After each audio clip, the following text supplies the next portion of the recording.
Out here, the CPOs, what were the CPO's mind at the time? What the CPO? Well, I have seen. Should the CPO step down as a result of this? I have seen the explanations proffered from her office and her department. I am not persuaded at all by them, I must say. As to whether she should step down, it may not be, because you may have to consider, in the sense, the entirety of her career in that position. In other words, if she has performed well and diligently, then for this one infraction, I'm not sure necessarily it even merits consideration of any call for her to step down. I mean, the point is, it would be nice if she's shown by way of legal authority that, look, you were wrong, and if she comes out and admits that, and then we can move on. But if you insist on maintaining an obstinate position, then I guess those calls might get louder. Okay. Mr. George, the president is said to live in an accommodation which contains, I think, 3 or 4. They said four houses, yeah. four units. Somehow are these converted into one unit, or are they separate units, in terms of the elements and in terms at the of end of the getting day, from point to point? What we need to understand is that it's not appropriate as the permanent housing for your head of state. Let's understand that. And in that regard, I must say, again, Tobago has shown the way, because Tobago is trying to upgrade the housing that we already have. Yeah. But at least it's somewhere that when he comes to Tobago, he and his family certainly have the privacy, etc. So, in other words, you need a similar scenario in Trinidad. It's deplorable, it's ridiculous that that has not been provided, and for years that issue has been, kicked about as a political football. But on the other hand, one still has to appreciate that if the state has provided you housing, it's very difficult for anyone to make a case to say that I am taking your housing and then I still want a housing allowance. That's the conundrum. In other words, if you are taking the housing allowance, it would normally mean that you have rejected the housing and you are using the housing allowance to provide accommodation of your own liking, your own choosing, your suitability. It's not an add-on. It's an either-or type of scenario. So it's not an in addition to. But is this across the board here? Because even in Tobago, we have officials utilizing state or Tobago THA housing and yet being paid housing allowances. Well, as I understand it, the normal applicability, I mean, if these are particular scenarios, I would need to see the way it's worded, but the normal understanding of it is that you are provided with either housing at the expense of the state or a housing allowance. So in other words, you may have your own house and you say, look, I prefer to stay in my house, but because the state has a duty and a responsibility to house you, you can then accept the housing allowance. Right. That's a different scenario. And it would have been different but for if you the to president stayed. That's right. President Maxwell Richards did that. He remained living in his own house, and therefore he was free to collect the housing allowance because that's the responsibility of the state. But if you are talking about a scenario where someone in the THA is receiving a house from the state or the THA, and then still taking, in addition to that, a housing allowance for that same purpose, then that appears, as I say, unless I see the contract, I can't make any definitive statement. But on the face of it, it appears to fly in conflict with the understanding of the provisions. Because the provision is that, look, we are to provide housing for you. In some circumstances, we may not be able to provide housing, so therefore, in the alternative, you get a housing allowance. If you remain in your own home, then yes, you can take the housing allowance because that's our responsibility to provide for you. But it appears to be a conundrum. If you take the housing and then you still take the housing allowance. That's the concern. Now, this is separate and apart from upkeep for housing, which may be that they may pay for your maids, gardeners, drivers, butlers, whatever. That's different. That's for your household, to maintain your household. Right. But if it's just housing, a roof over your head, allowance, then it appears incongruous that you can accept housing and at the same time accept an allowance for housing. But that's what it is. Now, I'm saying here clearly the powers that we thought the president had, he does not. And well, I would not want to comment on that. What then? I mean, because I hear what you're saying here, that it should be his moral duty too. No, I said it's a moral issue. A moral issue that he should do the right thing. But if he does not, what does it say?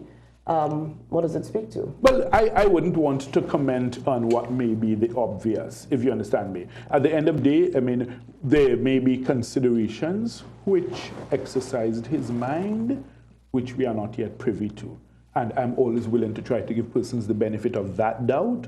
But I would imagine that at some point, either himself or his office must issue some statement to the public on this. Because, I think sometimes our officials are of the view that, look, let them breathe, they will get tired and, the issue will die down. But I think this one is a little too significant and too important because it impacts, as you say, on all other officials. Because if there are other officials who are doing the same thing or are tempted to do the same thing, they may say, well, look, if the president is doing it, then I should be entitled to it too. So, it has repercussions across the board. So it's not something that one can turn a blind eye to or try to ignore or sweep under the carpet. I think at some point a statement must be made. But the length of time that has already elapsed, I mean, and the president doesn't seem any closer from what we're seeing, doesn't seem any closer to doing the moral thing or the right thing. Well, you see, just be careful. I didn't say that he has to do the moral thing or the right thing. Well, I'm saying it could be a consideration because I don't want to moralize or pontificate on the issue. I've simply said it as the law has it, and it's up to persons to decide how they wish to treat with it. Okay. Is it within the chief personnel officer purview alone to give this allowance or well, I have any not other entity seen comes anything in the legislation or anything dealing with the Salaries Review Commission which allows her the powers which she apparently thinks she has, quite frankly, because if you sit as the secretary to the Salaries Review Commission, then the decisions of the Salaries Review Commission are to be implemented by you. I don't think that it gives you room to now interpret, in other words, to say, well, these fellows said A, B, but I think what they really meant to say was C, D, E. There's absolutely no way that a secretary to a commission could ever have those powers. It just makes, rubbish of it, because in other words, then you have decisions being taken without the commission, and that could never be. So in other words, it must be a decision of the commission communicated through you. It could never be your decision. You could never have the power or authority to do that. Yeah, well, this is the thought was very confusing to determine whether it's her or the Salary Reviews Commission, because well, if you recall, it really said that she's the secretary to the commission. Poignant reply by Mr. Collier. He said, what the SRC has to say is in our report. It's very clear. Okay. So in other words, look at our report. The report says nothing about that, about you getting the housing plus the housing allowance. So he's very clear when he says that. So in other words, you then as the secretary to the commission could not assume unto yourself the power and authority, and nowhere has the CPO been able to show any legal basis at all for the powers that she appears to have assumed in this matter. Mr. George, you just reminded us here of what the law says, which would suggest that if this is not what is being followed, then it is in breach of the law. That's my humble interpretation. Of course, you know, the courts are the ones who finally would pronounce on anything such as this. So, I mean, I hope it never reaches to that, and I hope good sense prevails. But for the ordinary man here, the thinking is that the president is in breach of law. Well, as I say, there may be things which may have exercised the mind or the office of the president, which we may not be aware of. And I still want to err on the side of caution by giving the benefit of the doubt to everybody. And I would prefer to await a statement from his office. And that's the final word on that? Well, that's my final position in that, you know, I am still always respectful of all office holders and offices in Trinidad and Tobago. And while on the face of something, it may appear to be an egregious breach of procedure, protocol, practice, law, whatever, I would still say, hey, okay, let's not rush to judgment. Let's still balance the scales, give the person an opportunity for them to say something.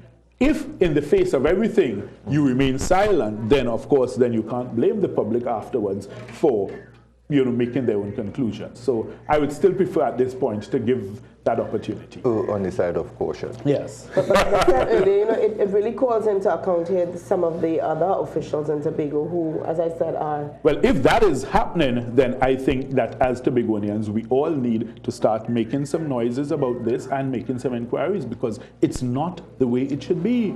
If you have had situations where the board members of the TRHA were called out recently for what appeared to be abuses and excesses of their authority, if there are other officials of the THA who are doing the same thing in housing, then that's something we must call out, and we must, you know, call upon them to account. And if they have received monies illegally or whatever, and it's proven that way, then ask them to repay it.